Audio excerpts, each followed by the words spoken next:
El funerario. Ray Bradbury. El señor Benedict salió de su vivienda. Se quedó de pie en el porche, tímido y sintiéndose inferior a los demás. Un perrito pasó trotando, con mirada astuta, tanto que el señor Benedict no se atrevió a sostenerla.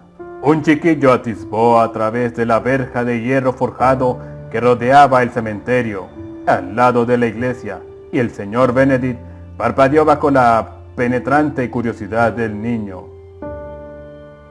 «Usted es el hombre de los funerales», le espetó la criatura. Sintiéndose muy bajo y rastrero, el señor Benedict no contestó. «Es suya la iglesia», volvió a la carga el crío. «Sí», fue la respuesta del señor Benedict. «¿Y la funeraria?»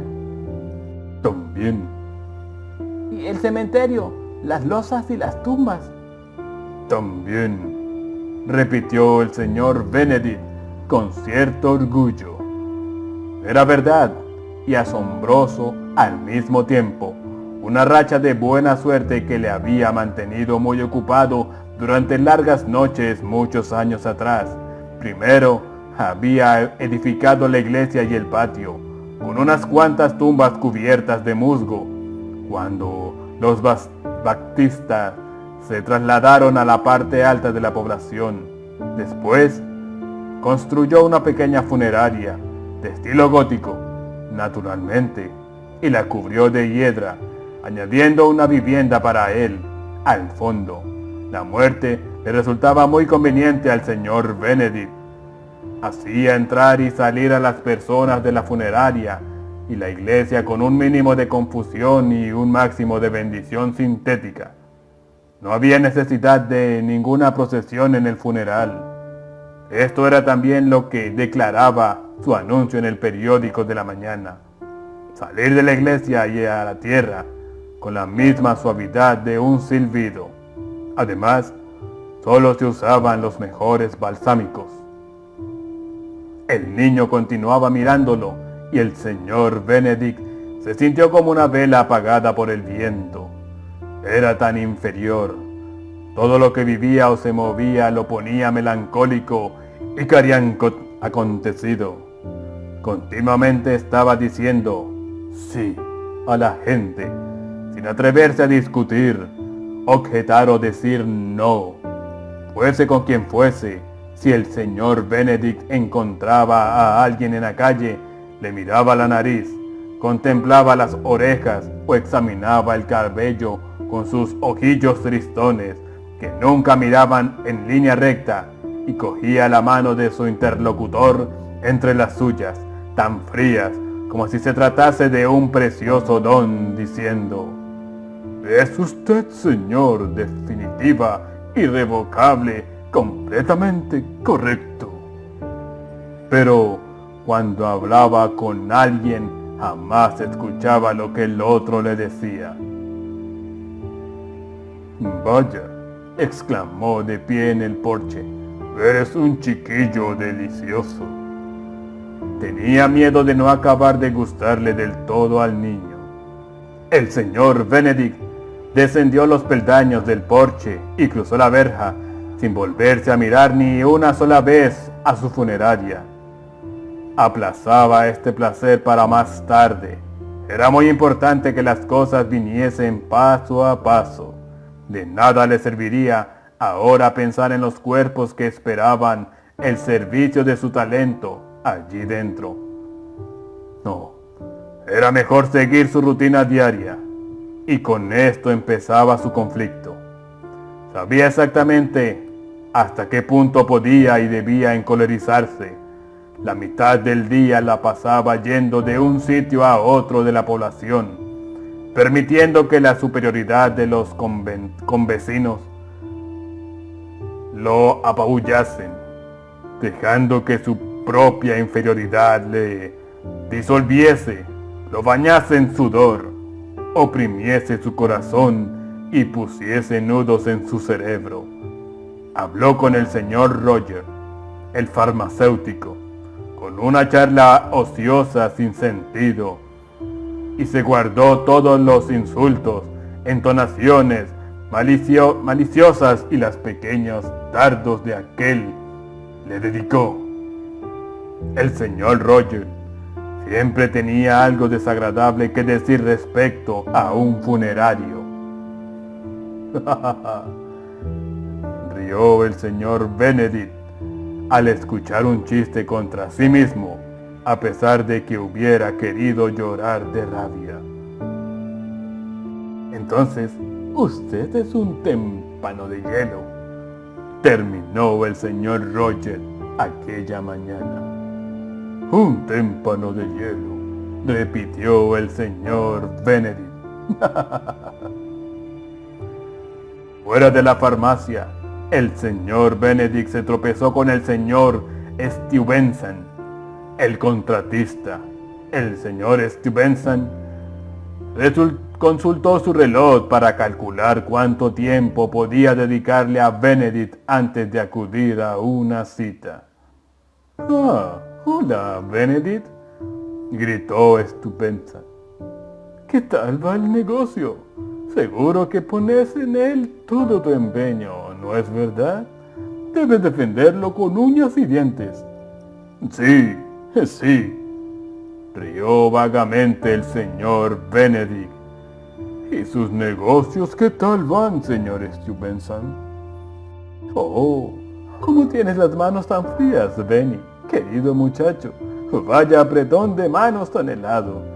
Seguro que te has enfriado embalsamando a una mujer frigorizada». «No está mal. ¿Has oído lo que he dicho?», vociferó el señor Stevenson, palmeándole la espalda.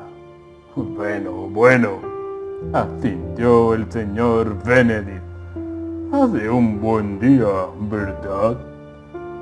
Y así continuó, persona tras persona, el señor Benedict yendo de un conocido a otro. Era el agua en el que todos rehusaban arrojarse. La gente empezaba con piedrecitas y cuando el señor Benedict no protestaba o se quejaba, empezaban a tirarle cascotes y ladrillos o una roca. No había fondo en el señor Benedict, ni chapoteo ni reacción alguna. El lago nunca contestaba. A medida que fue transcurriendo el día, el señor Benedict fue enfureciéndose más y se consideró más desvalido, y mientras iba de casa en casa y mantenía más charlas y conversaciones, más se odiaba a sí mismo con verdadero masoquista placer. Pero lo que le alentaba a proseguir era el recuerdo de los placeres que le aguardaban aquella noche. Por esto se dejaba infligir todos aquellos insultos y saludaba a aquellos necios estrechándoles la mano como si fuesen bizcochos sacudidos ante su estómago, no deseando sino ser saherido por todos. «Vaya, estás aquí, cortador de carne», le acogió el señor Flinger, el confitero. «¿Cómo están todas las reses de tu ganado?». Todo le inducía a sentir un enorme complejo de inferioridad. Con una andanada final de insultos, el señor Benedict miró su reloj de pulsera, dio media vuelta y atravesó corriendo el pueblo. Se hallaba ya en la cúspide, completamente dispuesto ya para el trabajo, para lo que tenía que hacer y para disfrutar con ello. La peor parte del día había concluido, la buena empezaba ahora. Subió afanosamente los peldaños del porche de la funeraria. La estancia parecía estar nevada. Había en ella colinas blancas y delineaciones pálidas de cosas recostadas bajo sábanas en la penumbra. La puerta se abrió bruscamente. El señor Benedict enmarcó con una asombrosa claridad. Se paró en el umbral, erguida la cabeza, una mano levantada como en un saludo dramático y la otra apoyada en el picaporte con una rigidez muy forzada. Era el amo de las marionetas al llegar a casa. Estuvo un minuto largo en el centro de su teatro. En su cabeza, tal vez, resonaban los aplausos. No se movió, pero batió la cabeza, como apreciando el clamor de su invisible auditorio. Cuidadosamente se quitó la chaqueta, la colgó, se puso su bata blanca, abrochó los puños con eficiencia profesional. Después se lavó las manos y contempló a su alrededor a sus amigos, a sus buenos amigos. Había sido una buena semana y bajo las sábanas había una colección de reliquias familiares, por lo que mientras estaba de pie entre ellas, el señor Benedict se sintió crecer y crecer, dominándolas a todas con su estatura. Como Alicia en el País de las Maravillas, gritó sorprendido. Más alto, más curioso, más curioso. Flexionó las manos afuera y arriba. Jamás podía dominar su incredulidad inicial cuando se hallaba allí dentro con los muertos. Se sentía deleitado y asombrado al descubrir que allí él era el amo de la gente, el que podía hacer lo que quería con los hombres, y estos tenían, por necesidad, que mostrarse corteses y colaboradores con él. No podían echar a correr, y ahora, como en otros días pasados, se sentía sereno, sosegado y creciendo como Alicia. ¡Oh, tan alto, tanto, hasta que mi cabeza choque contra el techo! Paseó por entre aquella compañía de ensabanados. Sentía lo mismo que cuando volvía de ver una película por la noche, muy poderoso, muy alerta, muy seguro de sí mismo. Sabía que todo el mundo lo contemplaba al abandonar el cine, y que él era guapo, muy correcto y muy bravo, y todo lo que era el protagonista de la película, con su voz tan resonante, tan persuasiva, que le daba derecho a erguir la cabeza, enarcar las cejas y taconear fuertemente con el bastón. Y a veces, esta hipnosis producida por las películas le duraba hasta llegar a casa, persistiendo incluso durante el sueño. Eran estas las dos únicas veces en su vida en que se sentía milagroso y perfecto, en el cine y aquí, en su propio teatro, productor de frío. Anduvo por entre las filas de durmientes, con cada nombre anotado en una cartulina blanca. Señora Walters, señor Smith, señorita Brown, señor Andrews. Buenas tardes a todos. Benedict se paró ante un cuerpo. ¿Cómo está hoy, señora Shelmon?, preguntó, levantando una sábana como quien busca un crío bajo una cama. Está usted espléndida, mi querida dama. La señora Falmont, en vida, jamás le había dirigido la palabra, pasando por el lado del señor Benedict como una estatua provista de patines ocultos bajo su falda, lo cual le daba un porte muy elegante e imperturbable. Mi querida señora Chalmont, continuó el señor Benedict, atrayendo una silla y contemplando a la muerta a través de una lupa. ¿Se da usted cuenta, señora mía, de la condición sebácea de sus poros? En vida era usted como de cera, un trastorno de los poros, repito. Aceite, grasa y granos, una dieta muy rica en grasas, señora Chalmont. Este fue su mal, y demasiados pasteles, caramelos y fritangas. Siempre se enorgullecía de su cerebro, señora Chalmont.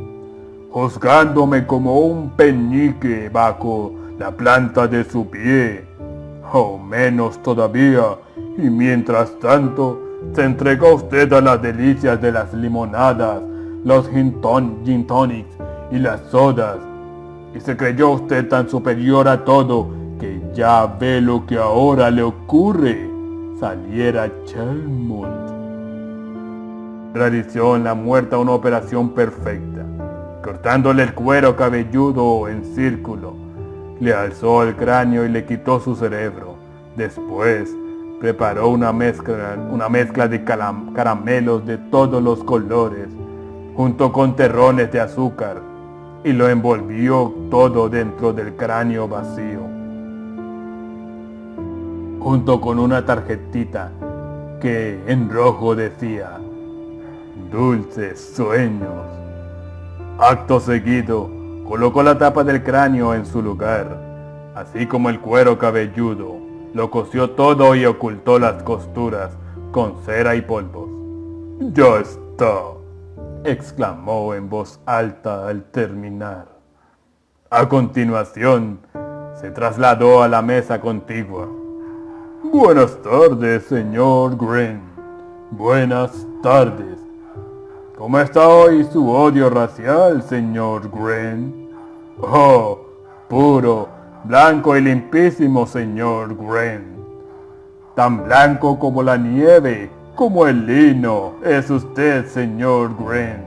El hombre que odiaba a los judíos y a los negros, a las minorías, señor Green, a las minorías. Le apartó la sábana.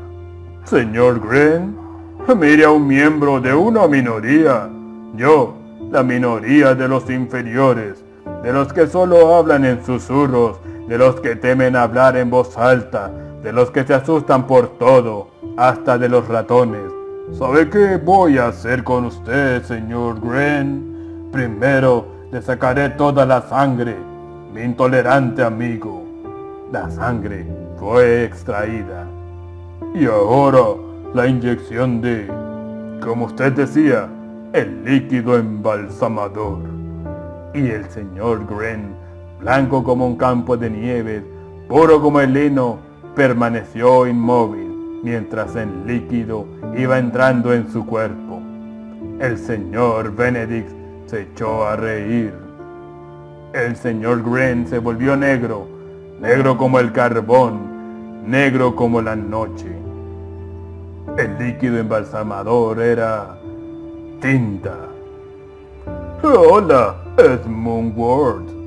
Vaya cuerpo tan magnífico tenía Ward. Poderoso, con músculos recios de hueso a hueso y un pecho como una roca. Las mujeres se habían quedado sin habla al pasar él. Los hombres le habían contemplado con envidia, esperando poder tener aquel mismo cuerpo una noche, llegar a casa a darle a sus esposas una agradable sorpresa. Pero el cuerpo de Ward siempre había sido suyo solamente, aplicándolo a las tareas y placeres que le convertía en tópico de todas las conversaciones entre las personas que gustaban el pecado. Y ahora estás aquí, afirmó el señor Benedict, contemplando aquel espléndido cuerpo con placer. Por un momento se abismó en el recuerdo de su propio cuerpo en tiempos pretéritos. Una vez intentó estrangularse con una cuerda colgada de un travesaño, pasada por debajo de la barbilla e izándose hacia arriba, esperando añadir una pulgada a su ridícula estatura. Para contrarrestar su pálida tez, había estado tendido al sol, pero lo único que consiguió fue quemarse y que la piel se le cayese a escamas, dejándole solo otra piel más sensible y pálida debajo. ¿Y qué podía hacer con los ojillos desde los que se atisbaba su cerebro? Unos ojos pequeños, entrecerrados, muy juntos, vidriosos, y la diminuta boca. Es posible repintar casas, quemar basura, salir de un barrio pobre, matar a la madre, comprar ropas nuevas, un coche, ganar una tortura. ganar una fortuna, cambiar todo cuanto te rodea por casas nuevas. Pero ¿qué puede hacerse cuando te sientes atrapado como el queso en la garganta de un ratón? De este modo, su propio ambiente había traicionado al señor Benedict.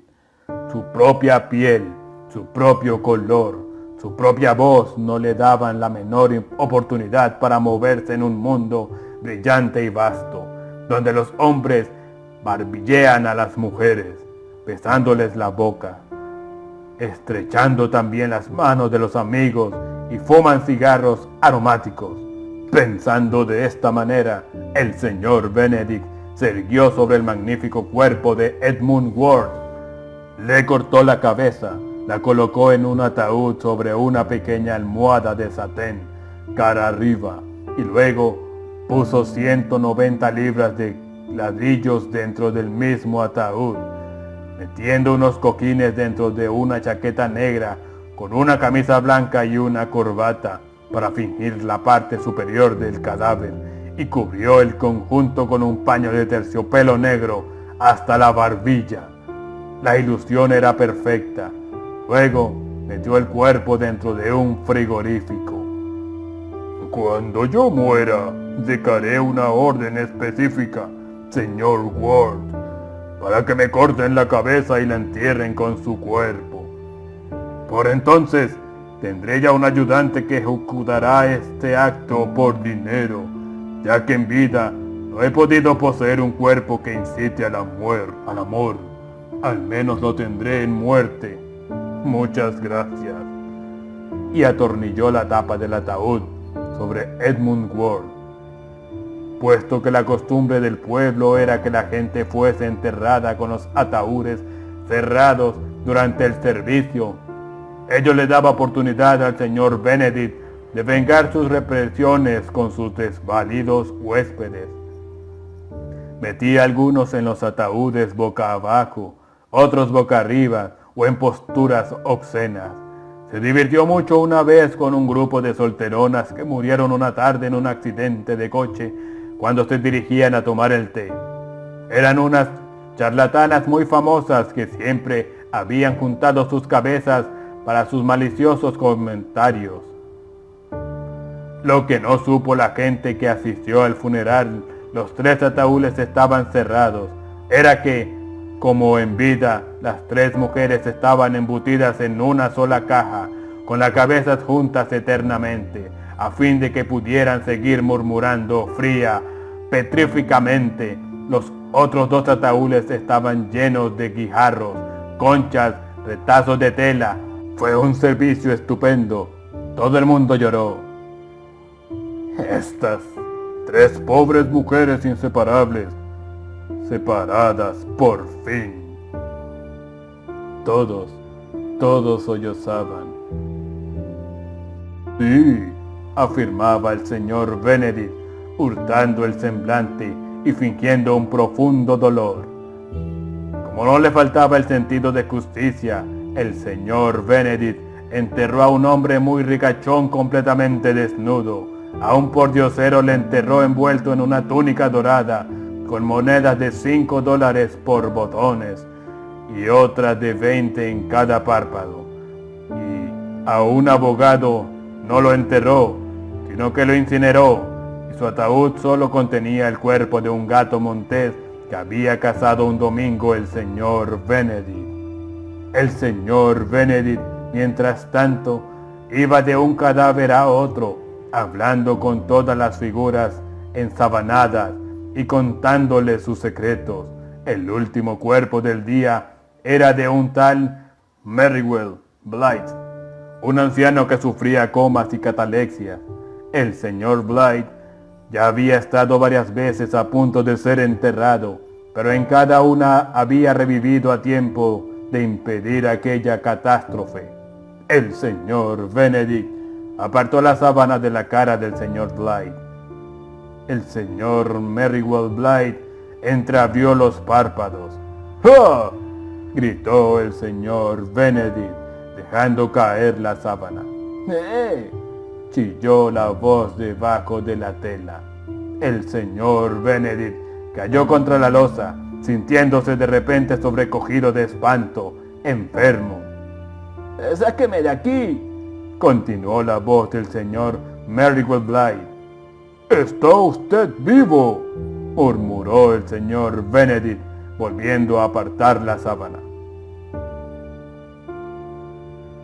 «Oh, las cosas que he oído, las cosas que he tenido que oír durante esta última hora», vociferó el anciano sobre la losa y girando los ojos en su espanto.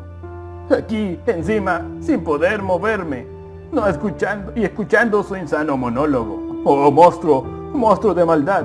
¡Sáqueme de aquí! Iré a ver al mayor, al consejo de la ciudad, a todo el mundo. ¡Maldito monstruo! ¡Sádico! ¡Malvado! ¡Asesino! Espere a que cuente todo lo que ahora sé de usted», añadió el viejo. «¡Sáqueme de aquí!». «No», exclamó el señor Benedict, cayendo de hinojos. «¡Oh, canalla!», sollozó el señor Merriwell Blythe.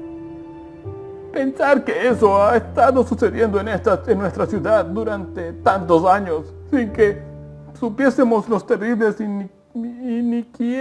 iniquidades que usted cometía con los cadáveres. ¡Oh, monstruo!». «No», sollozó el señor Benedict, tratando de levantarse, volviendo a caer y pálido de terror. «Las atrocidades que ha blasonado y las que ha cometido», agregó el señor Blythe, con sequedad despreciativa. «Lo siento», susurró el señor Benedict. El anciano trató de incorporarse. «No», gritó el funerario, sujetándolo fuertemente. «Suélteme», forcejeó el anciano. «No», repitió el señor Benedict. Cogió a continuación una jeringa hipodérmica y pinchó al anciano de un brazo. «¡Un monstruo!», le escupió al rostro el señor Blythe, y luego volvió la mirada hacia todas las figuras postradas bajo las sábanas que le rodeaban. «Vosotros, ayudadme», volvió la cabeza hacia la ventana por la que se divisaba la iglesia y el camposanto con las tumbas y las cruces. «Los que estáis ahí, bajo las piedras, ayudadme, escuchadme». El viejo cayó hacia atrás, saliendo de sus apretados labios un débil silbido. Sabía que se estaba muriendo. «Escuchadme todos», exclamó atropelladamente. «Este infame me ha asesinado, y vosotros, todos vosotros, habéis sido también sus víctimas. No lo aceptéis, no lo permitáis que vuelva a burlarse de nadie más». El anciano se pasó la lengua por los labios para humedecerlos, sintiéndose más débil a cada momento. «Hacerle algo». «No pueden hacer nada», proclamó el señor Benedict, inmóvil y muy pálido. «No pueden, sé que no pueden». «Salid de vuestras tumbas», articuló penosamente el moribundo. «Ayudadme esta noche o mañana, pero pronto.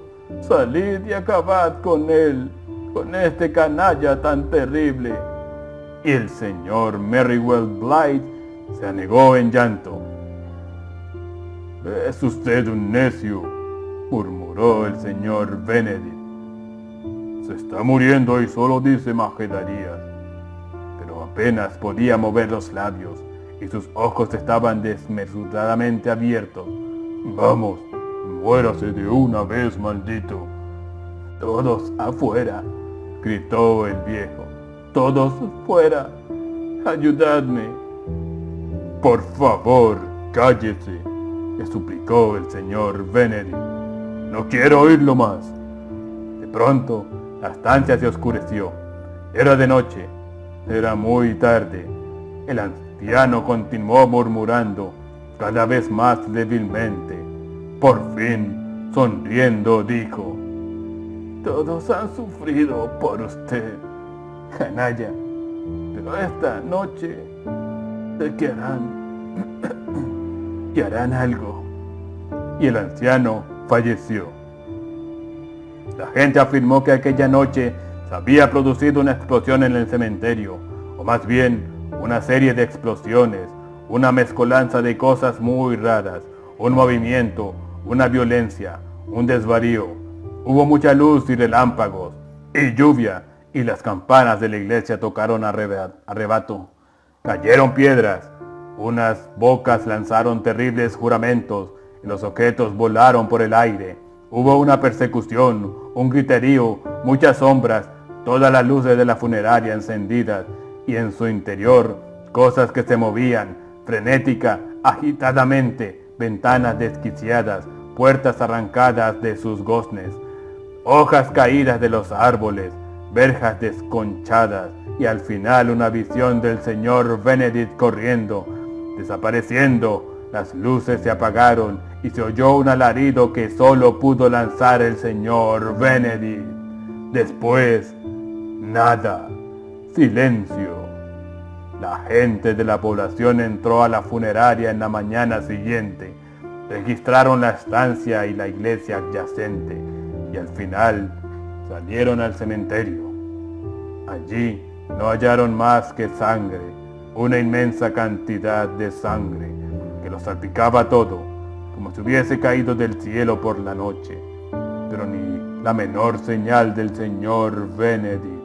¿De dónde estará?, se preguntaban todos, confundidos, pero por fin tuvieron una respuesta. Vagando por entre las tumbas, llegaron a la sombra de unos árboles, donde las losas, una a una, eran muy viejas y estaban carcomidas por el tiempo. Ningún pájaro cantaba en los árboles. El sol, que finalmente había conseguido atravesar los espejos, ramajes, era como una bombilla incandescente, débil, teatral, increíble. Se detuvieron delante de una tumba. ¡Aquí está!, exclamaron.